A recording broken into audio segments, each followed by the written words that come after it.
History is an important part of learning in Ohio. When history is taught, it can be difficult for students to make connections between the past and the present.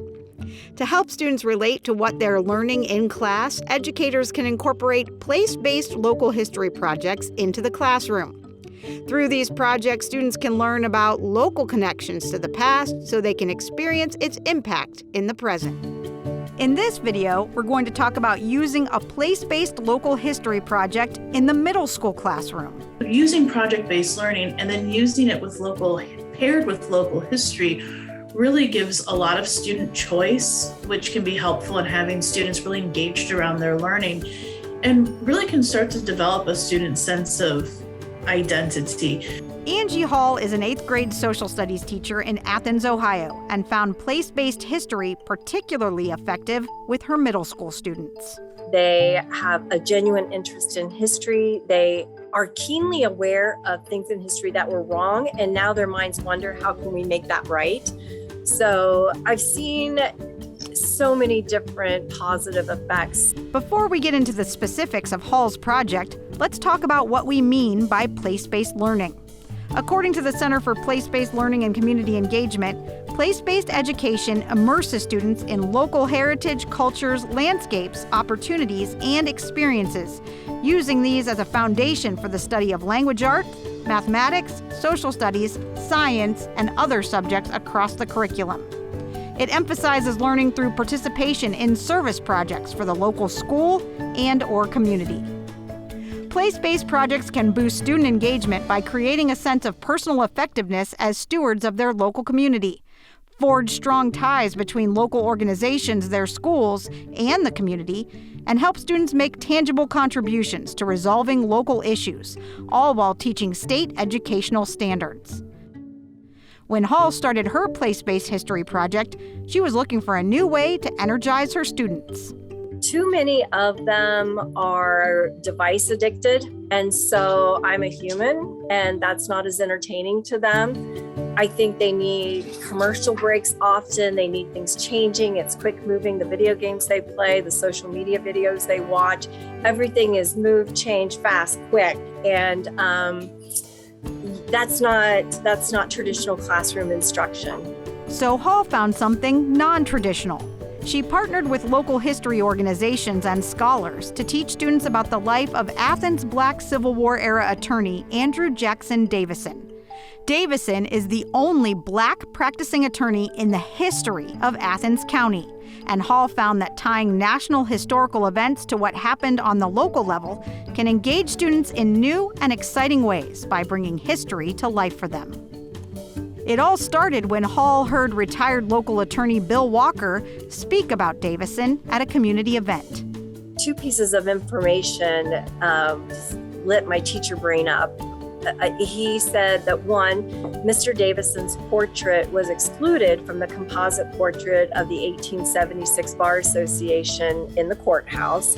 We can assume that's based on color. We don't have any primary sources to confirm it, but the assumption can be probably fairly made. And then the other thing that he said is he spoke of Mr. Davison's wife, Eliza Brown Davison, and in 1934, school children raised pennies to have a monument at the West 8th Street Cemetery built to memorialize her, to honor her. And so between school children and Mr. Davison's portrait not being in courtroom A, where it should be with his peers, the idea was born to let's get that portrait installed. And after the project got started, it took on a life of its own. Hall's students were able to take action in the present to right a past wrong for Davison. There's just so much about him that made a connection to our neighborhood, our community, and our school. By working with the county commissioners and a local judge, the students got Davison's portrait installed in the courthouse. They realized that they're difference makers, that doesn't matter that they are 8th graders or in high school now, that they can do things. They can hold meetings, they can take interviews, they can reach out to say, I want to do this and I need your help. It's definitely raised my confidence as well. And it's helped me with a lot of skills. We had to give speeches sometimes, and that made me really nervous before, and it still makes me nervous, but it's definitely easier. And they recognize that there are steps. They recognize that it is meeting and making connections to people who can help in the process. So I believe they're probably some of the best young citizens that we have in our community. The students also went on to plan a Community Black History Month celebration at their school that now happens annually. They've created something that is very special to the community, and they don't want it to end. They want it to endure. Doing something meaningful and important in the community, I'm really grateful to be a part of something like this. And it's something that I definitely want to do throughout my life as well. I'm someone who has struggled with motivation in school because a lot of it I cannot see in my future.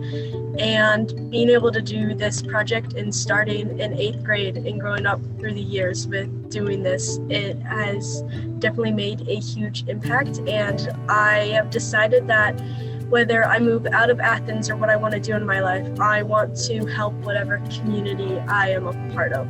I thought it was going to be a 1-year and done thing, and they don't want it to end. They want to keep making changes and celebrating local history. And you can't ask for anything better than that as a history teacher.